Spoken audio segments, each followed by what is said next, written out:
Welcome to my channel guys. आजको भिडियोमा चाहिँ हामी यो डलवाला डेस्कटपलाई चाहिँ हामी प्रिमियम लुक दिँदैछौँ र त्यो प्रिमियम लुक चाहिँ कसरी दिने भने तपाईले थाहा पाइसक्नु होला। हामीले म्याकओएसको थीम राख्छौँ र यस्तो डलवाला विन्डोको डेस्कटप भन्दा चाहिँ म्याकओएसको डेस्कटप चाहिँ धेरै प्रिमियम नै हुन्छ अनि त्यसबाट तपाईले आफ्नो म्याकको पनि एक्सपिरियन्स गर्न सक्नुहुन्छ। सो यहाँ चाहिँ म एउटा फ्री भर्जन र एउटा पेड भर्जन गर्छु। तपाईले जुन पनि गर्न सक्नुहुन्छ आफ्नो अनुसार। अलि धेरै फिचर्सहरू हुन्छन् र फ्री भर्जनमा चाहिँ अलिक थोरै फिचर्सहरू हुन्छ, तर तपाईले दुईटामा चाहिँ एउटा राम्रो म्याकको एक्सपिरियन्स चाहिँ ल्याउन सक्नुहुन्छ। So let's get started. So सुरुमा चाहिँ म तपाईलाई फ्री भर्जन देखाउँछु। फ्री भर्जनबाट चाहिँ हामी यो आफ्नो डेस्कटपलाई कसरी प्रिमियम बनाउँछौँ भन्ने हेर्छौँ। So let's get started. सुरुमा चाहिँ हामी यस्तो यो फोल्डरहरू भएकोलाई चाहिँ सबैले क्लियर गरौँ। त्यसको लागि चाहिँ हामी राइट क्लिक गरेर यहाँ भ्यूमा गएर सो डेस्कटप आइकन्स भन्ने छ त्यसलाई चाहिँ अनटिक गऱ्यो भने हाम्रो प्रिन्ट र मेरो यहाँ टुल बक्स पनि देखेको छैन, तर तपाईँकोमा देखिन सक्छ। त्यसलाई हटाउने कसरी भन्नु चाहिँ राइट क्लिक गरेर टास्क बार सेटिङ अनि यहाँ चाहिँ यो automatically hide the task in desktop mode भन्ने छ, यसलाई चाहिँ क्लिक गर्ने अन गर्नुभयो भने चाहिँ यो हजुरको हाइड हुन्छ। सो अब चाहिँ म चाहिँ एउटा डकको फाइल लिन्छु। त्यो चाहिँ तपाईँ डाउनलोड गर्नुपर्छ अनि सबै डाउनलोड गर्ने पर्ने कुराहरू चाहिँ सबै डिस्क्रिप्सनमा हुन्छन्, त्यहाँ तपाईँले डाउनलोड गर्न सक्नुहुन्छ। र सुरुमा चाहिँ हामी डाउनलोड फाइलतिर जाऊँ र त्यो डाउनलोड गर्ने फाइल चाहिँ यो वाला फाइल हो। तपाईँले यहाँबाट यस्तो डाउनलोड गर्न सक्नुहुन्छ। र अर्को हामीले डाउनलोड गर्न पर्ने भनेको चाहिँ हामीले यो नेक्सस भन्ने छ, यसले पनि तपाईँले यहाँबाट डाउनलोड गर्न सक्नुहुन्छ।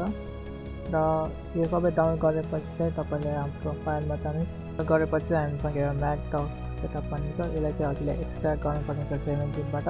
मैले चाहिँ गरिसकेको छु। त्यो एक्सट्र्याक्ट गरेपछि यसलाई ओपन गरेर हामीसँग यहाँ वालपेपर छ, त्यसलाई चाहिँ सेटेज र ब्याकग्राउन्ड गर्न सक्नुहुन्छ। त्यो गरेपछि चाहिँ हामीसँग हुन्छ यस्तो ब्याकग्राउन्ड। यो पनि यो ब्याकग्राउन्ड यो वालपेपर चाहिँ क्लिनरमा देखिन्छ। सो नेक्स्ट स्टेप भनेको चाहिँ हामीले वालपेपर आएपछि नेक्स्ट स्टेप भनेको चाहिँ यो डक आइकनलाई कपी गर्ने, त्यहाँदेखि पिसीमा गएर लोकल टेक्स्टमा गएर यहाँ चाहिँ पेस्ट गर्नु होला।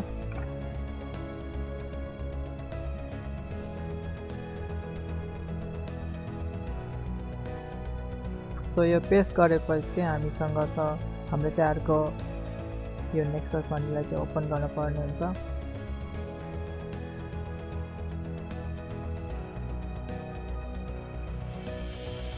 सो अघि हामीले डाउनलोड गरेको नेक्सस भन्नेलाई ओपन गर्ने इङ्ग्लिसमा अनि आई एक्सेप्ट नेक्स्ट इन्स्टल।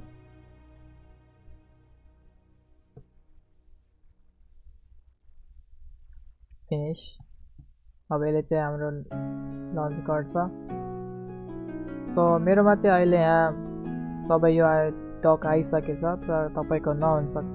त्यो नआएको बेलामा चाहिँ हामी के गर्ने भन्दा चाहिँ हामी त्यो नेक्सस यहाँ माथिबाट खोलिन्छ, त्यहाँ गएर एडभान्समा गएर रिस्टोरमा गएर तपाईँले यो WS ब्याकअप भन्ने फाइल छ त्यसलाई हालेर ओपन गर्न सक्नुहुन्छ। त्यसपछि चाहिँ ओके गरेपछि चाहिँ हाम्रो यो डक आउँछ र यहाँबाट चाहिँ तपाईँले अरू एपहरू पनि एड गर्न सक्नुहुन्छ। र यो नेक्सस र यो सेटिङबाट खोलिन्छ। यहाँबाट चाहिँ तपाईँले आफ्नो module position behaviour appearance aspect theme sound सबै चाहिँ आफैले चेन्ज गर्न सक्नुहुन्छ। र यसरी चाहिँ हामीले हाम्रो एउटा म्याकको डक पनि पाउँछौँ। यो चाहिँ धेरै नै प्रिमियम देखिन्छ र यति हुनाले नै हाम्रो डेस्कटप धेरै क्लियर र एउटा म्याकओएसको थीम पनि छ। प्रिमियम डेस्कटप क्लिन डेस्कटप देखिन्छ र अरू चाहिँ आफूले हजुर यो नेक्ससबाट चेन्ज गर्न सक्नुहुन्छ। तपाईँले यहाँ भएको एपहरू पनि युज गर्न सक्नुहुन्छ, जस्तै क्रोम ब्राउजर भइसक्यो, सबै यहीँबाट हेर्न सक्नुहुन्छ। र यो चाहिँ हाम्रो त्यो फ्री भर्जनवाला म्याकओएसको थिम। हामी चाहिँ अब पेड भर्जनको हेर्छौँ कस्तो हुन्छ। So let's get started.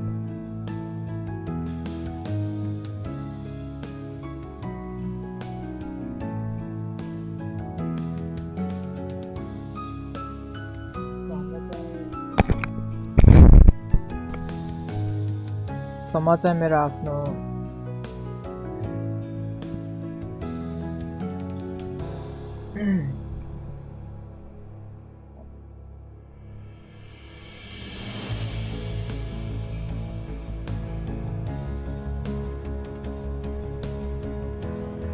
So हामीसँग चाहिँ हाम्रो एउटा पेड भर्जन होला र यो पेड भर्जन चाहिँ हामी स्ट्रिमबाट डाउनलोड गर्न सक्छौँ र यो चाहिँ $5 जति पर्छ अनि तपाईँले यो चाहिँ फ्रीमा पनि डाउनलोड गर्न मिल्छ जस्तै यहाँबाट तपाईँले डाउनलोड गर्न सक्नुहुन्छ यसरी नै सो यो डाउनलोड मैले किनिसकेको छु यो किनेपछि कस्तो देखिन्छ हामीले यसलाई लन्च गरेपछि चाहिँ यस्तो देखिन्छ आइको जस्तै सेम आइको तर यहाँ चाहिँ तपाईँले यहाँबाट आफ्नो केही कुरा राख्न सक्नुहुन्छ यसको एउटा खोलेर त्यहाँ त्यस्तो केही पनि छैन यसमा मलाई चाहिँ आफ्नो कीको भर्जन नै राम्रो लाग्छ यो भन्दा किनकि यो यस्तो चाहिँ जबको लागि हामी $5 तिरिरहेको छौँ त्यो चाहिँ नट वर्थ इट जस्तो लाग्छ मलाई चाहिँ एउटा खतरा एनिमेसन पनि देखिन्छ जस्तो यो वाला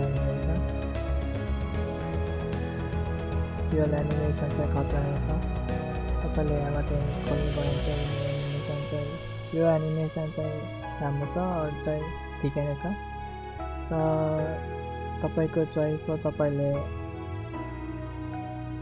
कुन चाहिँ गर्न सक्नुहुन्छ मलाई चाहिँ अब मेरो एउटा फ्री भर्जनवाला नै राम्रो लाग्छ सिम्पल छ र अरू त्यहाँ डकहरू पनि एड गर्न सक्छौँ तर यो चाहिँ हाम्रो विन्डो 10 मा चाहिँ अहिलेको लागि यही मात्र एभाइलेबल थियो र विन्डो 11 मा चाहिँ हामी थरीका डकहरू पनि छन् धेरै एडभान्स भर्जनहरू त्यो चाहिँ तपाईँले हेर्न सक्नुहुन्छ so thank you so much for watching this much for the video मलाई चाहिँ फ्री नै मन पर्यो तपाईँले चाहिँ स्ट्रिमबाट गर्न सक्नुहुन्छ र यसलाई पनि फ्रीमा गर्न सक्नुहुन्छ so thank you so much for watching Bye bye.